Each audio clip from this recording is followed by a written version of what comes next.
Board से बना लेने, ये भी डायग्राम ही है। नया टॉपिक है बच्चे, refraction through a glass prism.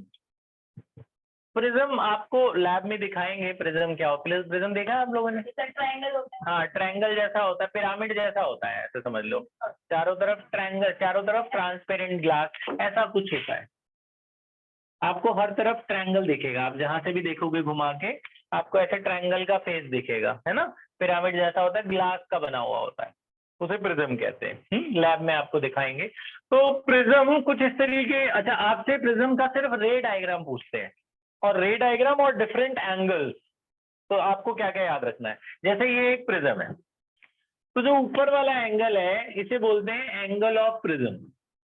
Capital A को क्या बोलते हैं? Angle of prism. ये सबसे पहले एंगल ऑफ प्रिज्म, ठीक है। थोड़ा सा इधर कर दे बेटा कैमरा, इस तरफ हल्का, ठीक है, ठीक है। चलो, तो capital A is called angle of prism. यहां से जब एक लाइट इस पे पड़ती है, इस लाइट को इंसिडेंट रे कहते हैं। इस लाइट को क्या कहते हैं? Incident ray. ये लाइट इस प्रिज्म पे पड़ी, यहाँ पे पड़ी, तो इस पे अगर हम 90 डिग्री की लाइन खींचे तो इसे नॉर्मल कहते हैं। ये 90 ऐसे है ना, इस सरफेस के साथ 90। तो इंसिडेंट रे और नॉर्मल के बीच के एंगल को क्या कहते हैं? Angle of incidence.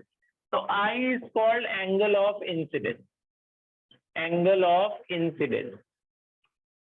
फिर ये लाइट जैसे यहाँ पड़ी, ये मुड़ जाती है, यहाँ पे रिफ्रैक्शन होता है।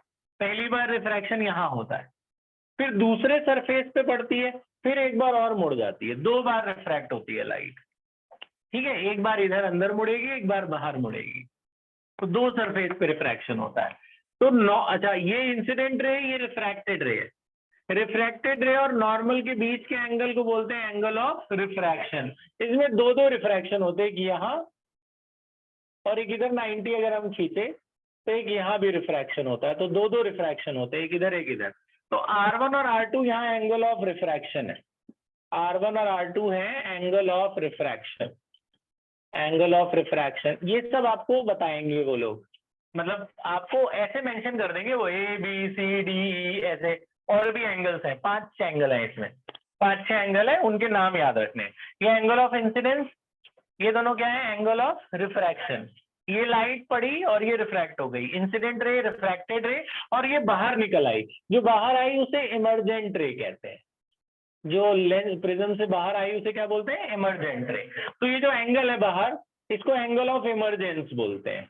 ये जो ई है इसे बोलते हैं angle of emergence, angle of emergence. क्या ये स्मॉल ई।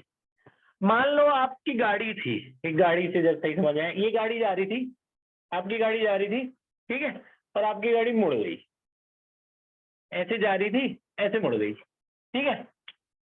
तो कितना एंगल मुड़ी? अगर मैं ऐसे करूं, ये मुड़ी है कि ये मुड़ी है?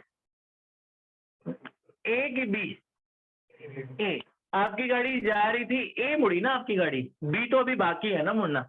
तो अगर आपकी गाड़ी ऐसे जा रही थी, सीधी जा रही थी, फिर आपकी गाड़ी यूं मुड़ गई, तो ये मुड़ी है ना, कितना एंगल मुड़ी है? ए। तो जितनी आपकी गाड़ी मुड़ी है उसे बोलते हैं डेविएशन, एंगल ऑफ डेविएशन। तो इसमें देखा जाए तो लाइट 2 जगह मुड़ी है, एक बार यहाँ मुड़ी, एक बार यहाँ मुड़ी। अगर ये लाइट सीधी जाती, मुड़ती ही नहीं, बोर्ड की तरफ ध्यान, अगर ये लाइट सीधी सीधी जाती, मुड़ती नहीं, तो ऐसे चली जाती।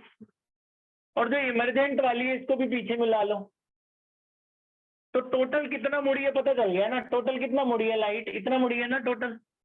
2 जगह मुड़ी है ना, कि यहाँ एक यहाँ, तो टोटल कितना मुड़ी है एंगल? ये इतना एंगल मुड़ी है। तो this is called angle of deviation. Capital D is called angle of deviation. कितना डेविएट हुई?